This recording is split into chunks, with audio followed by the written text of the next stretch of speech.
Pas PDKT dengan kita dia tuh baik banget, ke orang tua kita baik banget, tapi ketika sudah menjadi suami istri malah sebaliknya.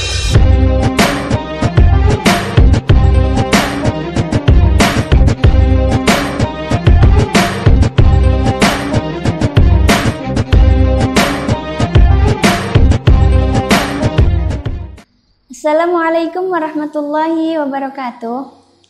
Hai sahabat muslimah, bertemu lagi dengan saya Rifa Syarifah Al-Munawwarah, tentunya masih dalam acara kajian muslimah. Dan pada kali ini kita akan membahas mengenai ciri-ciri calon suami yang baik menurut agama Islam. Tapi sebelumnya jangan lupa like, comment, and subscribe. Sahabat muslimah, setiap manusia pasti menginginkan calon pendamping yang bisa memberinya ketenangan, kebahagiaan dalam sebuah keluarga. Maka dari itu, Islam mengajarkan agar kita berhati-hati dalam memilih calon pendamping. Karena yang namanya pernikahan itu bukan hanya 1 tahun ataupun 2 tahun, melainkan kita menginginkan untuk seumur hidup hingga akhir hayat, bahkan kita menginginkan sampai akhirat kelak. Sayyidatina Aisyah pernah berkata, pernikahan hakikatnya adalah sebuah penghambaan. Maka sepatutnya dia melihat di manakah kehormatannya itu akan diletakkan. Nah, maka dari itu kita sebagai muslimah wajib berusaha berikhtiar untuk memilih mana nih calon pendamping kita yang baik menurut ajaran agama Islam. Dari itu, saya akan menjabarkan beberapa poin mengenai ciri-ciri dari calon suami yang baik menurut ajaran agama Islam. Sahabat muslimah, perempuan sebenarnya melihat laki-laki itu dari 2 perkara. Sedangkan laki-laki melihat perempuan dari 4 perkara. Nah, dari kata-kata tersebut bahwasanya perempuan bersama walinya melihat sesosok laki-laki itu dari 2 perkara. Sebagaimana hadis yang diriwayatkan oleh Imam Tirmidzi, "Idza ja'akum man tardawna dinahu," apabila datang kepadamu sosok laki-laki yang kamu ridhoi agamanya, wa khalaqahu, dan akhlaknya, tuzawwijuhu, maka nikahilah gadismu dengan dia. Illa taf'aluhu, apabila kamu tidak menikahinya, takun fitnatun fil ardi wa fasadun arid, maka akan terjadi kerusakan yang amat besar di muka bumi Allah. Na'udzubillahi min dzalik.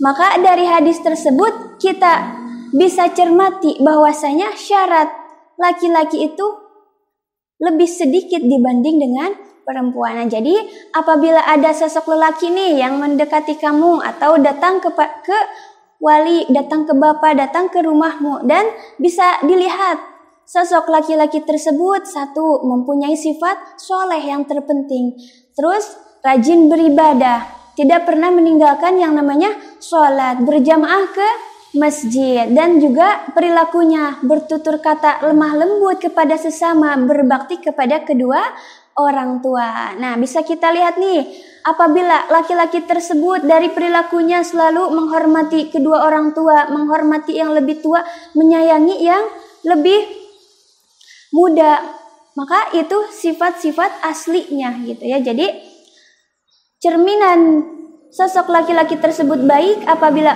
kedua orang tuanya dihormati, maka suatu saat dia juga akan menghormati istrinya dan menyayangi anak-anaknya. Juga mempunyai sifat bertanggung jawab. Bertanggung jawab dalam bidang apa? Menafkahi lahir dan batinnya, menafkahi anak-anaknya, dan lain sebagainya. Juga mempunyai sifat setia, bisa menjaga pandangannya. Bisa menjaga pandangan dalam artian apa? Jadi dia bisa menjaga perasaan yang dicintainya. Dia tidak akan berani berduaan dengan perempuan yang bukan mahramnya, karena dia tahu bahwa dia akan memiliki seorang istri. Nah, selanjutnya yaitu tidak kikir. Tidak kikir itu dalam artian apa? Suka bersedekah, menolong kepada sesama. Apabila dia ada milik, apabila dia ada rizki yang lebih, maka dia akan memberikan uangnya itu kepada yang lebih membutuhkan. Terutama nafkah kepada kedua orang tuanya, memberikan kepada orang tuanya, kepada adik-adiknya. Insya Allah apabila sosok tersebut dilihat sebelum kita melaksanakan pernikahan baik kepada kedua orang tuanya, maka suatu saat ketika sudah menikah maka dia juga akan baik kepada istri dan anak-anaknya.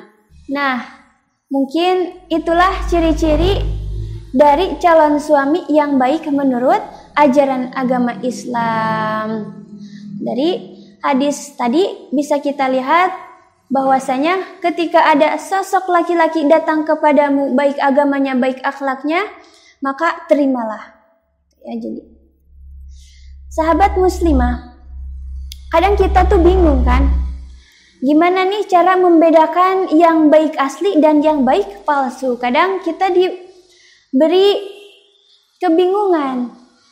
Pas PDKT dengan kita, dia tuh baik banget, ke orang tua kita baik banget, tapi ketika sudah menjadi suami istri malah sebaliknya, yang ada berkata kasar, yang ada malah pelit, yang ada suka main-main perempuan. Nah, maka bisa kita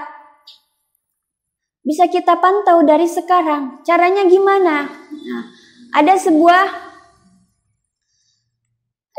cara untuk memantau pribadi seseorang, yaitu dengan cara kita mengutus seseorang, mau dari saudara kita, adik kita, ataupun siapa saja, lalu kita utus untuk tinggal bersamanya. Nah, bisa dipastikan jikalau sudah bersama dalam 7 hari pun, itu bisa melihat sisi baik buruknya dalam perilakunya. Jadi apabila kita ingin yakin nih dia tuh baik beneran atau enggak nih, maka bisa diutus nih adik kita untuk melihat kepribadiannya sehari-hari. Nah, maka dalam 7 hari tersebut bisa dilihat secara pasti kepribadian laki-laki tersebut. Atau tidak hanya itu, bisa dilihat juga dengan siapa dia bergaul. Apabila dia bergaul dengan soleh, maka insya Allah dia pun akan terbawa soleh. Ya, nah, sahabat muslimah, sedangkan laki-laki melihat perempuan itu dari 4 perkara. Yang mana saja? Tankihul mar'atu bi arba'. Nikahilah wanita dengan 4 perkara. Yang pertama, limaliha, dari hartanya, linasabiha, dari keturunannya, lijamaliha, dari kecantikannya, dan terakhir yaitu dari walidiniha, dari agamanya. Fadfar bidzatiddin talibat yadaka, maka lihatlah dari agamanya, insya Allah kamu akan selamat. Sahabat muslimah, jadi kesimpulan dari pembahasan kita kali ini bahwasanya laki-laki bisa dilihat dari 2 perkara, sedangkan perempuan bisa dilihat dari 4 perkara. Laki-laki mana saja? Yaitu dari agamanya juga akhlaknya. Jika agamanya baik, akhlaknya baik, maka terimalah. Dari perempuan bisa dilihat dari 4 perkara, bisa dilihat dari hartanya, nasabnya yang baik, dari kecantikannya, dan juga agamanya. Mudah-mudahan kita semua diberikan calon pendamping yang baik oleh Allah Subhanahu wa Ta'ala, yang bisa menuntun kita ke surganya Allah Subhanahu wa Ta'ala, dan bisa menjadi keluarga yang sakinah, mawaddah warahmah, keluarga yang harmonis, keluarga yang romantis. Mungkin hanya itu saja yang dapat saya sampaikan. Mudah-mudahan bermanfaat. Wassalamualaikum warahmatullahi wabarakatuh.